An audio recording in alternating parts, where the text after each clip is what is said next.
সময় আমি যাবেন। আমি ষষ্ঠ শ্রেণীর একজন শিক্ষার্থী। আমার রোল নং 2। মাননীয় সভাপতি মহোদয়কে আমি ধন্যবাদ জানাচ্ছি বাবা সম্পর্কে কিছু কথা বলার সুযোগ করে দেওয়ার জন্য।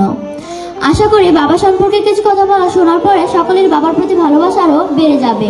আমার বাবার নাম মোহাম্মদ আসলাম হোসেন। আমার বাবা পেশায় একজন দিনমজুর, কিন্তু আমার বাবা দিনমজুর হলেও তিনি আমার কাছে একজন শিক্ষক। প্রাতিষ্ঠানিক শিক্ষা শুরু করার আগেই বাবার কাছে শিখেছি অনেক কিছু। আমার বাবা আমাকে শিখিয়েছেন শিক্ষাগুরু সহ বড়দেরকে সম্মান করতে। আমার বাবা আমার ভালো একজন বন্ধুও বটে। আমি যদি কখনো কোনো ভুল করি, বাবা রাগ না করে আমাকে বুঝিয়ে দেয়। আমার বাবা সংসারের প্রতিও যত্নশীল। খুব ভোরে ঘুম থেকে উঠে কাজের উদ্দেশ্যে বেরিয়ে পড়ে। রোদ বৃষ্টি ঝড়ে বাবাকে দেখিনি কখনো বসে থাকতে ঘরে।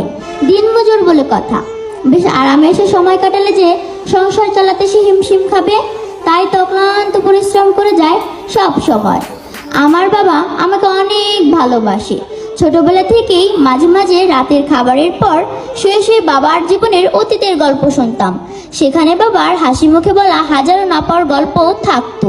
তখন খুব একটা বুঝতাম না, তবে বাবা বলতো, তোমাকে দিয়ে আমি আমার স্বপ্ন পূরণ করব ইনশাআল্লাহ।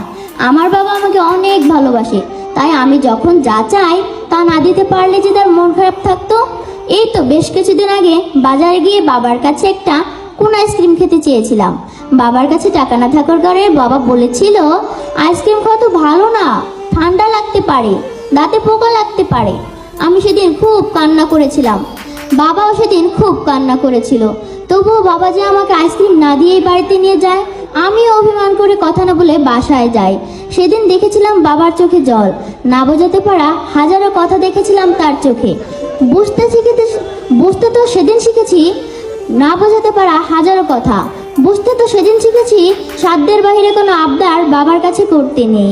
আমি আমার বাবাকে অনেক ভালোবাসি। আমার বাবা আল্লাহর পরে আমার কাছে একজন রক্ষাকর্তা।